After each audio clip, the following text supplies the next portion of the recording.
원자력 발전소도 없고 당연히 핵과는 무관한 도시 브라질의 고이아니아. 그런데 이곳에서 대량의 방사능 피폭이 일어납니다. 방사능 오염 검진을 받은 사람만 약 11만 2,800명.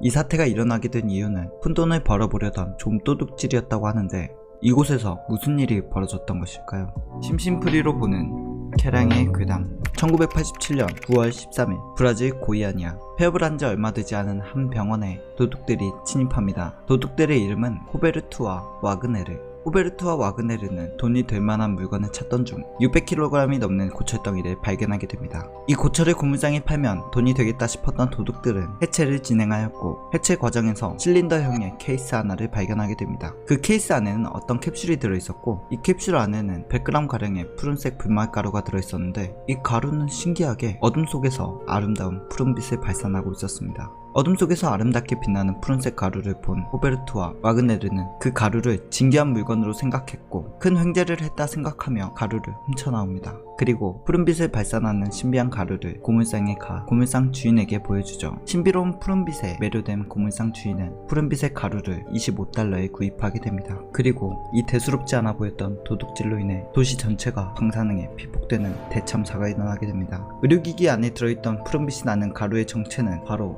염화세슘이었던 것이죠.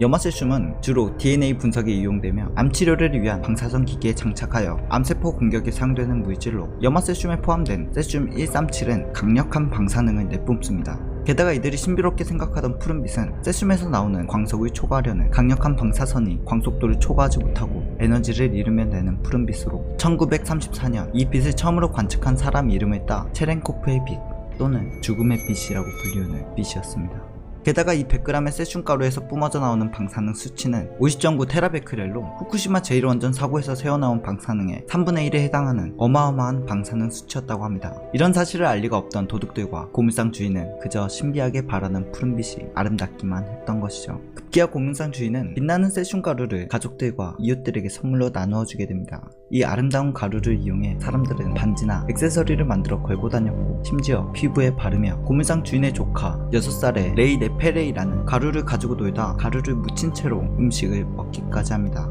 그리고 며칠 뒤 사람들은 구토와 열, 손과 피부가 벗겨지는 등 방사선 피폭 증세를 보이기 시작합니다. 이상을 느낀 사람들은 인근의 병원을 찾아가지만 병원은 방사능 피폭을 염두에 두지 못했던 것인지 상한 음식을 먹어 생긴 알러지 증상이라며 대수롭지 않게 넘깁니다. 그러나 고철상 주인의 부인 마리아 가브리엘라는 생각하게 됩니다. 자신의 조카인 레이데도 가루를 묻힌 채 음식을 먹기도 했고, 혹시 동시다발적으로 일어나는 식중독 알러지 증세가 이 푸른빛의 가루 때문이지 않을까 라는 생각을요. 그래서 마리아는 자신도 검진을 받을 겸 세슘 가루를 가지고 밖으로 나가게 됩니다. 그 과정에서 이 가루가 방사능을 내뿜는 것을 꿈에도 모르는 마리아가 세슘 가루를 들고 북적거리는 버스에 타며 길거리를 걷고, 시립보건소에 도착해서는 북적거리는 인파 가운데서 오랫동안 줄을 서 있기도 하며 주변의 시설물과 사람들을 닥치는 대로 피폭시키기 시작합니다. 그리고 진료를 받고 의사에게 세슘 가루를 보여주게 되죠. 가루를 본 의사는 이 증상이 방사능 피폭 증상임을 눈치채게 되고 즉시 시립병원으로 가라고 합니다. 그렇게 브라질 정부에서도 방사능 유출과 오염을 알게 되죠.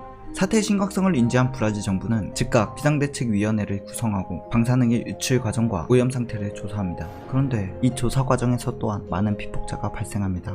방사능 사고를 경험한 적 없었던 브라질 보건당국이 파견된 의료진들에게 제대로 된 보호장구를 지급하지 않은 채 작업을 시작했고, 방사능 측정 도구도 여러 명이 돌려쓰고 방사능 환자를 태웠던 앰뷸런스도 이틀 동안 계속 운행하였으며 방사능 오염 환자를 따로 격리하지도 않고 검사를 한 것이죠. 그렇게 고이아니아 방사능 유출 사고로 방사능 오염 검진을 받은 사람은 약 11만 2,800명에 달합니다. 이들은 큰 경기장에서 단체로 검진을 받았고, 이 중 사태가 심각했던 환자는 249명, 그중 4명은 국소 피폭 진단으로 신체를 절단해야 했으며 17명은 골수에 심각한 문제가 발생하고 1987년 10월 23일에 첫 사망자가 나오며 도시 전체가 공포에 휩싸입니다. 첫 사망자는 고물상 주인의 조카 염화세슘을 먹은 레이데 페레이라였고, 그녀는 6살의 어린 나이에 사망하게 됩니다. 그저 아름답게 빛나는 가루를 가지고 논 것 뿐인데 말이죠. 그리고 뒤를 이어 숙모이자 고물상 주인의 아내인 마리아도 세상을 떠나게 되죠. 피폭으로 사망하게 된 시신은 상당한 양의 방사능을 뿜어내기에 일반 관을 쓰거나 화장을 할 수도 없었습니다. 그렇게 두꺼운 나무로 된 관에 안치되었는데 매장을 반대하는 주민들이 몰려와 저주받은 것들이라며 돌을 던지고 침을 뱉었다고 합니다. 사실 이들의 잘못이 무엇일까요? 그 가루가 세슘이라는 것을 방사능을 뿜어내고 있다는 것을 꿈에라도 상상할 수 있었을까요? 면백히 잘못된 불법 행위인 도둑질 때문에 일어난 사건이지만 근본적인 원인은 방치되어 있던 폐병원의 세슘이었습니다. 이후 병원의 소유자이거나 경영자였던 3명의 의사가 기소되었지만 무혐의로 처리가 됩니다. 그 이유는 그들이 기기를 철거하려 했으나 건물주와의 법적 분쟁으로 법원에서 철거 금지 판결을 내려 철거를 할 수 없는 상황이 되었다는 것입니다. 그해 병원 클리닉 관계자는 원자력위원회에 놓고 간 방사선 치료기기의 위험성을 알리는 편지까지 보냈다고 합니다. 그래서 치료기기를 지키기 위해 경비원 한 명을 고용해 치료기기를 지키게 했는데 1987년 9월 13일 하필 도둑들이 들었을 때 경비원이 무단결근을 해버린 것이죠. 그렇게 얽히고 설키며 일어난 작은 좀도둑질로 인해 나비효과처럼 도시 전체가 방사능에 피폭되며 약 3000세제곱미터의 방사능 폐기물이 나왔고 방사능에 피폭된 이들은 평생을 격리시설에서 보내거나 자손들까지도 고통 속에 살게 되었습니다. 이 사건으로 111명의 사망자가 나왔으며 사망자 안에 도둑도 포함이 되어 있다고 합니다. 노렐님, 허니 와이키 블루님, 팬아트 정말 감사합니다. 정말 소중하게 간직하겠습니다.